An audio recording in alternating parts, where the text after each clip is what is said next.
Hi folks, and welcome to another Friday. It's Friday, August 20th, 2021, and that means we're officially past mid-August somehow. In any case, welcome to Cord Cutting Weekly, the show where we wrap up the past week in cord cutting and streaming news. And on this week's episode, we're going to talk about the latest between Roku and Spectrum, as well as Dish and Sinclair's current dispute. Elsewhere, Roku and Netflix might be resurrecting some recently canceled shows, and Comcast is looking to expand its presence in the streaming world. But first, of course, if you haven't done so already, please do consider clicking on those like and subscribe buttons down below. They help out our channel tremendously, and we'd really appreciate it. And of course, for all you first-time viewers out there, just a heads up, for all the stories we're about to discuss, we'll have links to each of those stories down below in the video description, and those links will take you over to our news website, cordcuttersnews.com, where you can find out more about each topic. And with all that being discussed, let's head on to the news, starting with Roku and Spectrum. First off, we finally got an update in a long-running dispute between Roku and Charter Communications, which led to Roku removing Charter's Spectrum app from its channel store for several months. Well, this week the two sides issued a joint statement announcing they reached a, quote, mutually beneficial agreement. And the result of that new agreement is that the Spectrum TV app is once again available to download from Roku's channel store. If you'll recall, the two sides failed to renew their previous agreement back in December of 2020, which led to the app's removal. At that point, users who had already installed the app were still able to use it, but new downloads weren't allowed. And then last month, some Spectrum users received an error message within the Roku app. And if you looked up the recommended steps for resolving that issue, they included deleting the app and reinstalling it, which of course was not possible at the time.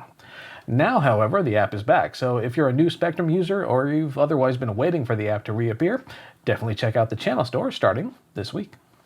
And speaking of disputes between companies, last week we reported on the pending expiration of a deal between Dish Network and Sinclair that could have resulted in Dish dropping some 112 channels from its lineup. The agreement was set to expire on August 16th. However, the two companies announced they've reached a short-term agreement that'll give both sides more time to continue contract talks.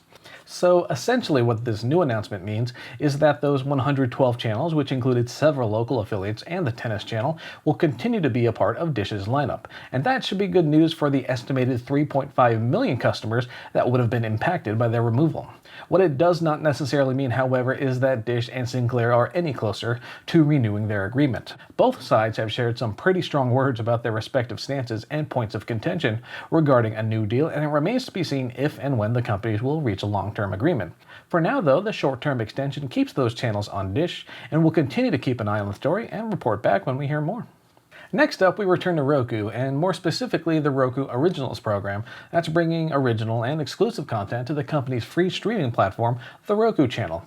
So far, the company has touted significant success with the slate of content it acquired from the now-defunct Quibi.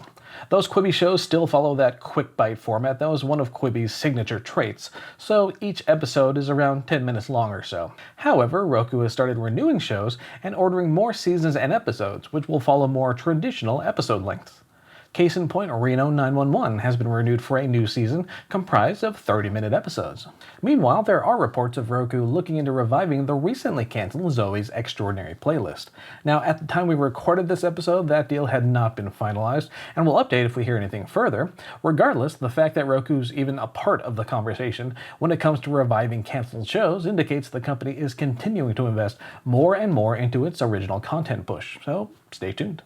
And speaking of resurrecting shows, it looks like Netflix is inching closer to a deal with Warner Brothers that could see a season 4 of the show Manifest land on the streaming service. The first couple seasons of Manifest, which focuses on a passenger plane that's mysteriously returned several years after its disappearance, have been strong performers on Netflix, and after NBC Universal opted to cancel the show, efforts were made to find a new home for the series. Earlier this year, Netflix said it was passing on the chance to resurrect the show, but more recent reports suggest the company's close to inking a new deal after all, which should be good news to Manifest fans hoping the story would continue.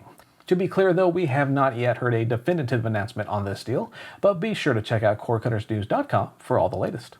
Next up, it's another Locast update, and I know when we do these stories, it's usually about a new city or market that Locast is now supporting, but this time, it's about the streaming service arriving on a new platform, specifically Vizio's SmartCast TV.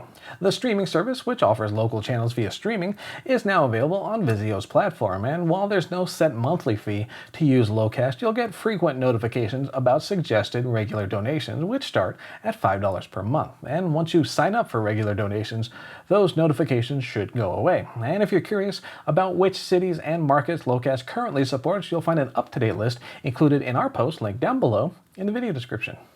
In international news this week, ViacomCBS and Comcast announced they're teaming up to launch a new streaming service in parts of Europe. It's called Sky Showtime, and it'll include content from NBC Universal, Sky, and ViacomCBS. And we're talking about brands like Showtime, Paramount Plus Originals, and Peacock, to name a few. Now, a while back, you might recall we discussed reports that Comcast was exploring ways to expand its presence in streaming, and we've already seen ViacomCBS partner with Comcast-owned Sky for the upcoming launch of Paramount Plus in several European markets.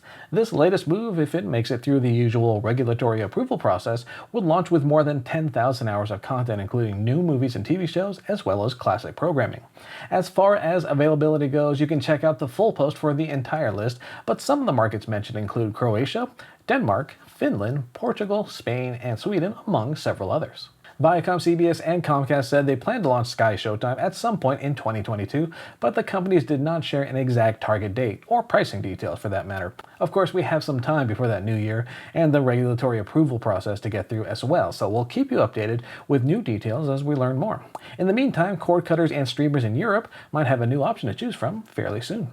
In Apple news, this week the company shared that its Watch Party-like SharePlay feature won't be ready in time for iOS 15's expected launch this fall.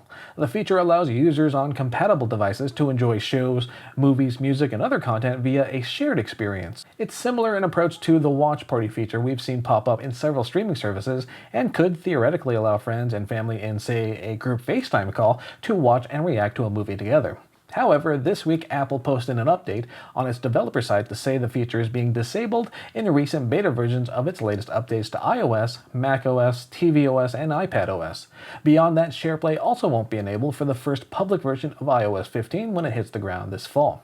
In any case, Apple did say it expects to unlock SharePlay when it's finally ready for prime time via a software update sometime after iOS 15's launch.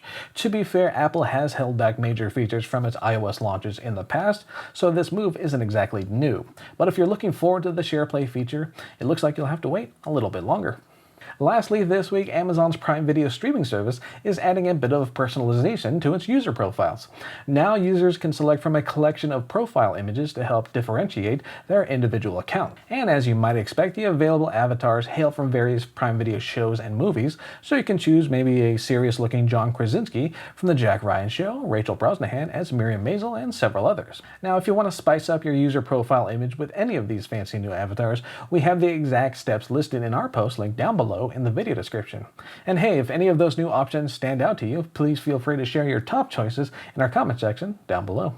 And so there you go. Those were some of the top streaming and cord-cutting headlines for the past week. And of course, thank you for tuning in. If you made it this far into the video, you have our sincerest respect and appreciation. And if you haven't done so by now, please do consider clicking on those like and subscribe buttons down below. Those help signal to YouTube that it should maybe suggest our content to more and more people, which helps us build an even bigger cord-cutting community. For now, though, thanks again for tuning in. My name is Philip Palermo. I hope you all have a safe and enjoyable weekend, and we'll see you all next time. Take care.